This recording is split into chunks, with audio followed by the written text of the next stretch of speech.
The start of the Ukrainian counteroffensive is being planned for the 30th of April, wrote the American magazine Newsweek yesterday.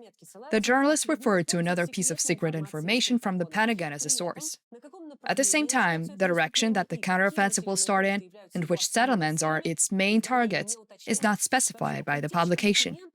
The leak of US military documents, if you accept all of what has now become public knowledge as the absolute truth, generates more and more questions about this future counteroffensive.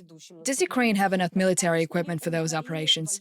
Will Ukraine have enough ammunition? And if it doesn't work right away and lead to significant progress, then will there be another opportunity for another attempt for Ukraine to win back its territory? We are being joined by military historian and Washington Post columnist Max Boot. Hello, Mr. Boot.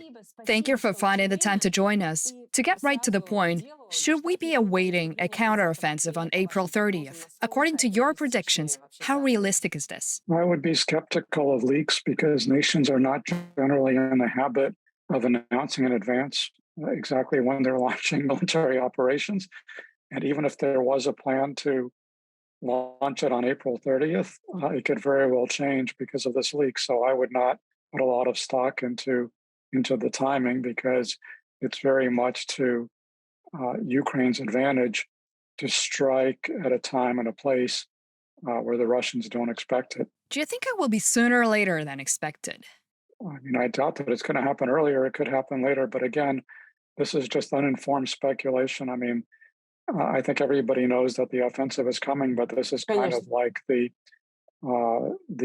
D-Day attack in 1944, which the Germans also knew was coming, that the Allies were going to try to liberate France, but exactly when or where it would happen was a matter of strict secrecy. And I think that's the case with the Ukrainian offensive as well. Mr. Boot, on the subject of this leak in general, you said that you were quite skeptical. Personally, I'm also quite skeptical. But when you evaluate these photos, documents, and the conclusions people have drawn from them as a whole, what do you take away from the result? And how important do you think it is? How important are the leaks?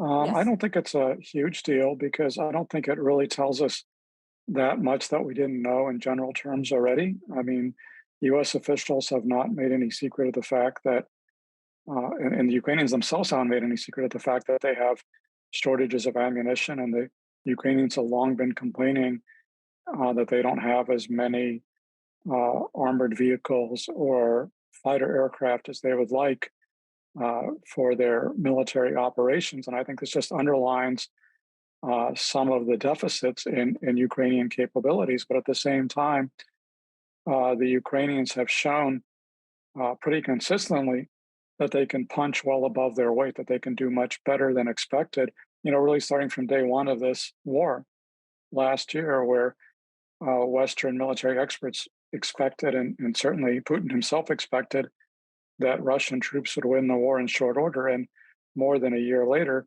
that has not happened. And in fact, Russia has lost about half the territory that they've gained since the start of this latest unprovoked attack in February of 2022. So the Ukrainians have done a tremendous job with fewer material resources, and they do have now, in many cases, higher access to higher quality weapon systems than what the Russians have, because the Ukrainians have access to Western military systems, including now Leopard tanks from Germany, Abrams, armored personnel carriers from the United States, of course, HIMARS batteries, which they've had since last summer, and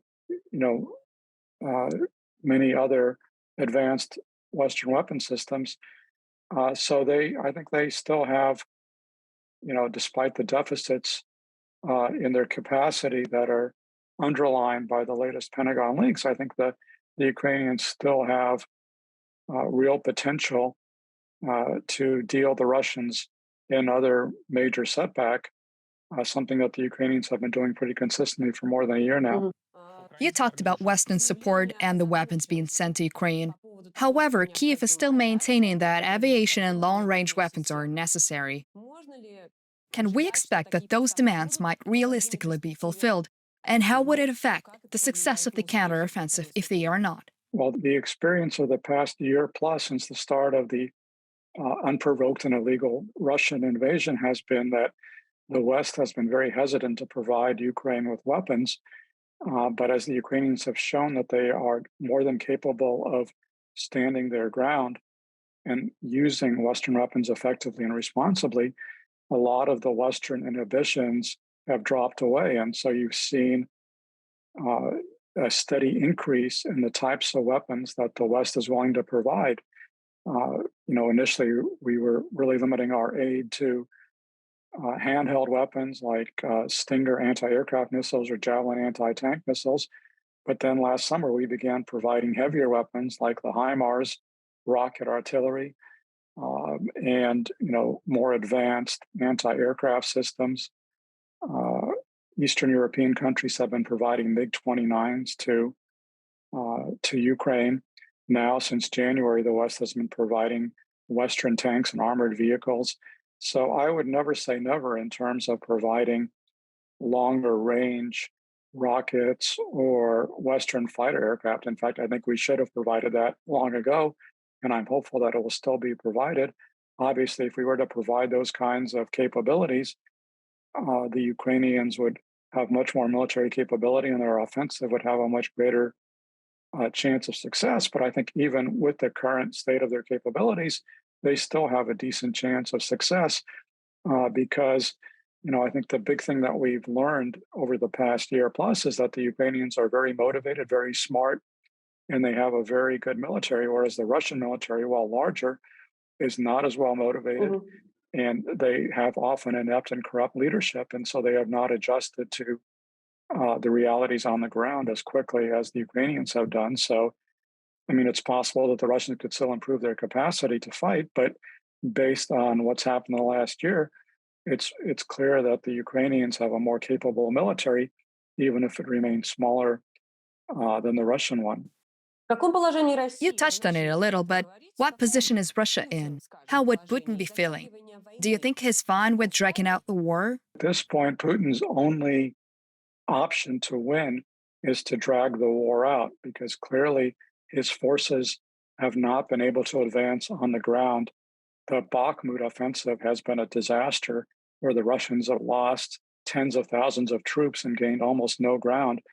Essentially, since the start of the war last year, after some initial gains, the Russians have not been able to mount effective offensive operations. And, they control less territory now than they did at this time last year. So, Putin has not been able to make Russian forces fight very effectively. But his big advantage is that he doesn't care about losses. And, Russian troops have suffered shocking losses in often suicidal human wave attacks. That would be unacceptable in a country like Ukraine or in countries in the West that value human life and that refuse to sacrifice their soldiers for no good reason.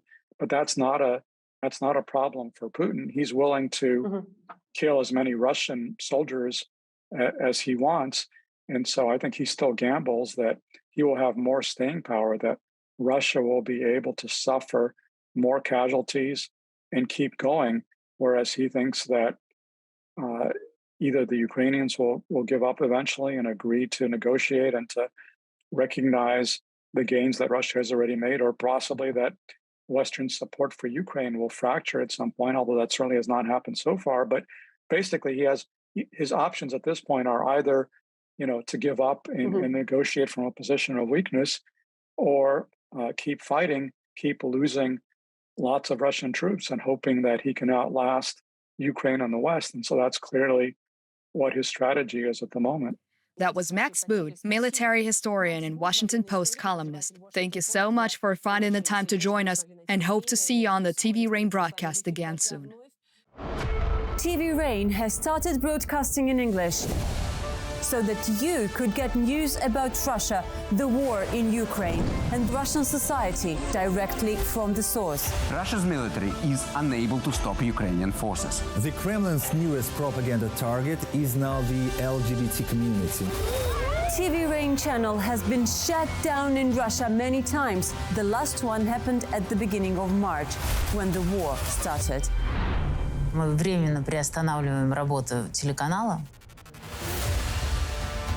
We survived, started working from Europe, and now we are watched by millions of people every day, for whom we are the only TV station that tells the truth about the war.